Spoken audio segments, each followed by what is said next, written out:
Finally India और China ने border पे डिसएंगेजमेंट कर लिया है।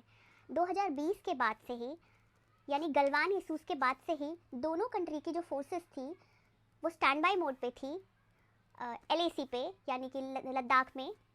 और बॉर्डर क्राइसिस बना हुआ था 3 साढ़े 3 4 साल से।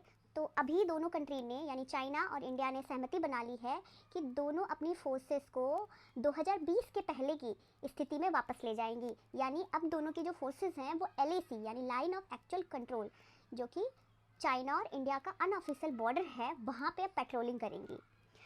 तो इसके पीछे क्या कारण था, क्यों 3 साढ़े 3 4 साल से इंडिया और चाइना की फोर्सेस जो है वो बॉर्डर क्राइसिस था और स्टैंड बाय मोड पे थी। तो इसके पीछे रीज़न है गलवान इशू। गलवान इशू में क्या था कि जो पहले तो गलवान कहाँ लोकेटेड है, ये लोकेटेड है ईस्टर्न लद्दाख में, वेस्टर्न सेक्टर पे।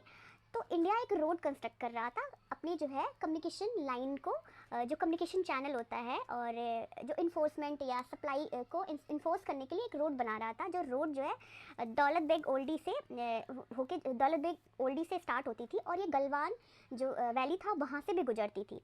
तो जब भी चाइना की फोर्सेस ने देखा कि इंडियन साइड में रोड बन रहा है, तो वो क्रॉस करके LAC जो है क्रॉस करके इंडिया की साइड चले आए और उन्होंने वहाँ पे कैंप लगा लिया, आर्मी सेटलमेंट बना लिए। तो इससे जो है इंडिया और चाइना की जो फोर्सेस थी उनका मतलब वो आमने सामने आ गई। डिसएंगेजमेंट की कोशिश हुई थी और डी एस्केलेशन मेजर्स भी लिए गए थे और दोनों ने डिसाइड भी किया था कि चलो फिर से हम LAC के अक्रॉस ही वो करेंगे, पेट्रोलिंग करेंगे।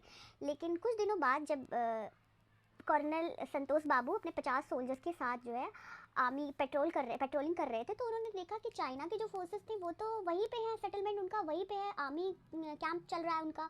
और उन्होंने जैसा कि डी एस्केलेशन मेजर्स में जो डी एस्केलेशन में क्लॉज में ये डाले गए थे कि दोनों की जो आर्मी होंगी वो LAC के क्रॉस जो है वो पेट्रोलिंग करेंगी, उन्होंने तो फॉलो भी नहीं किया। तब कर्नल संतोष बाबू 15 जून 2020 की ये घटना है, वो वापस गए वहाँ पे और उन्होंने पूछा कि आप लोग मतलब क्यों जो है आपने जो है क्लॉज जो डी एस्केलेशन क्लॉज था उसको अभी तक फॉलो क्यों नहीं किया। तो उसमें एक फेस ऑफ हो गया था, मिलिट्री झड़प हो गई थी इंडिया और चाइना की फोर्सेस के बीच। और अनफॉर्चुनेटली इंडिया के 20 सोल्जर्स शहीद हो गए थे और कर्नल संतोष बाबू भी शहीद हो गए थे। बाद में इंडिया की तरफ से भी इन्फोर्समेंट लाइन आया था और चाइना ने, क्योंकि इंडिया और चाइना के बॉर्डर पे एक क्लॉज है कि दोनों कंट्री लीथल वेपन यूज नहीं करेंगी, लेकिन चाइना की जो फोर्सेस थी यानी चाइनीज़ आर्मी ने इसको फॉलो नहीं किया था। उन्होंने लीथल आयरन रॉड्स वगैरह रखा था और उससे अटैक किया था। फिर भी चाइना को बहुत बड़ा लॉस हुआ था। चाइना एक डेमोक्रेसी नहीं है तो वो एक्सेप्ट नहीं करते हैं कोई चीज़, लेकिन इनफॉर्मली ऐसी न्यूज आई थी कि उन्होंने भी 40-50 सैनिकों को जो सोल्जर्स है जो है शहीद हो गए थे, उनके भी सोल्जर्स शहीद हो गए थे। तो इसके पीछे ये सारी घटना ये पास था। तो 2020 से यानी 15 जून 2020 के बाद से ही ये मुद्दा चला आ रहा है और बॉर्डर पे एक काफ़ी बॉर्डर क्राइसिस था, स्टैंड बाय मोड पे थी। दोनों की कंट्री के रिसोर्सेज जो है वो एक्सप्लॉइट हो रहे थे और इससे जो है इंडिया और चाइना के जो रिश्ते थे वो बहुत ही ज़्यादा एक अच्छे नहीं हो गए, ख़राब हो गए थे, रिश्ते बहुत ख़राब थे। इंडिया ने भी चाइना के बहुत सारे ऐप बैन कर दिए और अमेरिका जो वेस्टर्न ब्लॉक है उसकी तरफ इंक्लाइन होने लगा था और क्वाड को ज़्यादा प्रेफरेंसेस देने लगा था SCO और ब्रिक्स के कंपैरिजन में, स्पेशली SCO के कंपैरिजन में, क्योंकि SCO जो है चाइना लेड है। तो अभी क्या है, अभी क्यों जो है जस्ट बिफोर मतलब कजान जो अभी आज जो है 22 अक्टूबर 2024 आज ब्रिक्स की मीटिंग चल रही है कजान में, यानी रशिया के शहर कजान में।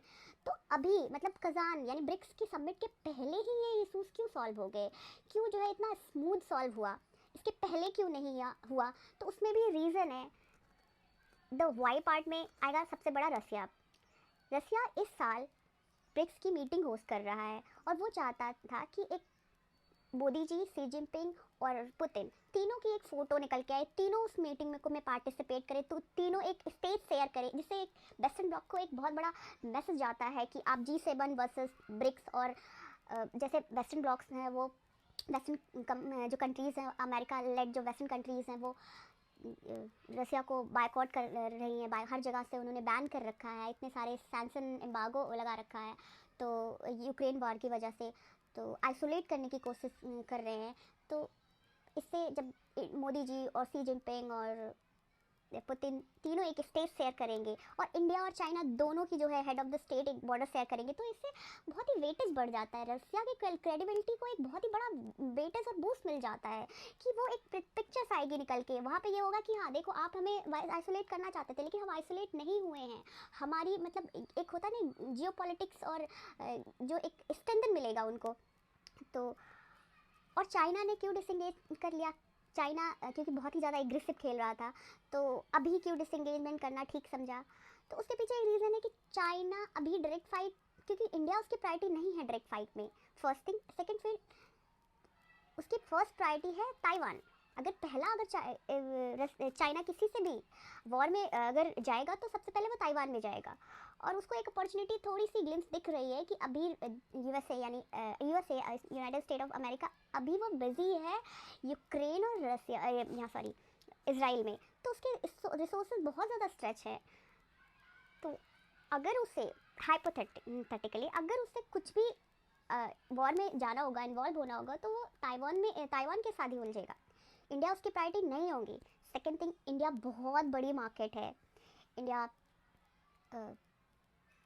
की मार्केट जो है, इकोनॉमिक मार्केट इतनी ज़्यादा ह्यूज मार्केट है, और उससे अभी 2020 के बाद से यानी गलवान इशू के बाद से ही चाइना पे बहुत सारे मतलब अनऑफिशियल इकोनॉमिक जो है ब्लॉकेज इंडिया ने लगा रखा था उनके इन्वेस्टमेंट पे और उनके जो एप्लीकेशंस होते हैं मैन्युफैक्चरिंग पे।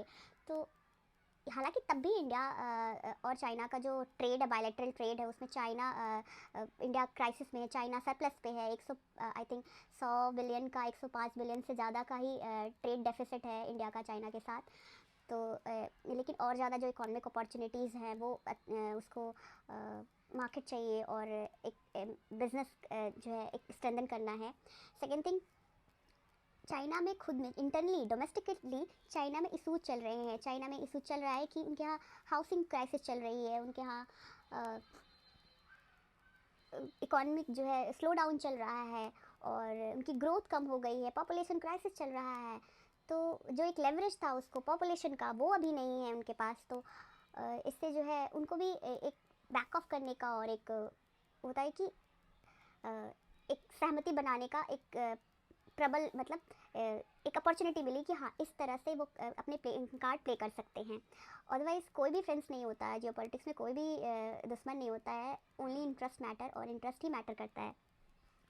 और एक थर्ड फ्रंट पे आता है, इंडिया ने क्यों सहमति बनाई, इंडिया ने क्यों अभी जो है एग्री कर लिया। और इंडिया अभी क्योंकि प्राइम मिनिस्टर मोदी कजान में गए हैं और वो ब्रिक्स के समिट में स्टेज भी शेयर करेंगे सी जिनपिंग के साथ। तो उसके पीछे ये भी रीज़न है, वेस्टर्न ब्लॉक जब से ये इशूज़ स्टार्ट हुआ था, जब भी चाइना और इंडिया का इशू होता तो इंडिया जो है अमेरिका या वेस्टर्न ब्लॉक की तरफ, जो वेस्टर्न कंट्रीज़ की तरफ इंक्लाइन होता है, उसको होने लगता है, क्योंकि उसको लगता है कि एक चाइना उसको क्योंकि ऐसे सपोर्ट या फिर एक कॉपरेशन चाहिए होता है।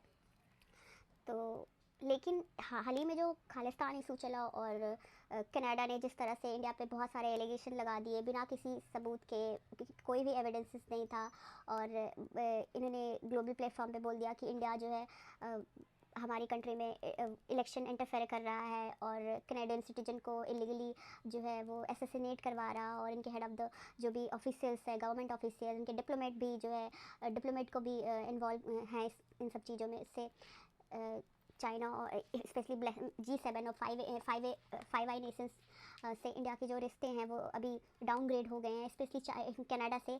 और ऊपर से यूएसए और यूके यानी कि जो ये कंट्रीज़ हैं, वेस्टर्न कंट्रीज़ हैं, उन्होंने भी, वेस्टर्न वर्ल्ड ने अनऑफिशियली कनाडा का सपोर्ट किया है, और बिना किसी सबूत के, बिना किसी एविडेंसेस के कनाडा को ही ज़्यादा जो भी कैनेडियंस अथॉरिटीज़ बोल रही हैं उसी पे एग्री किया है।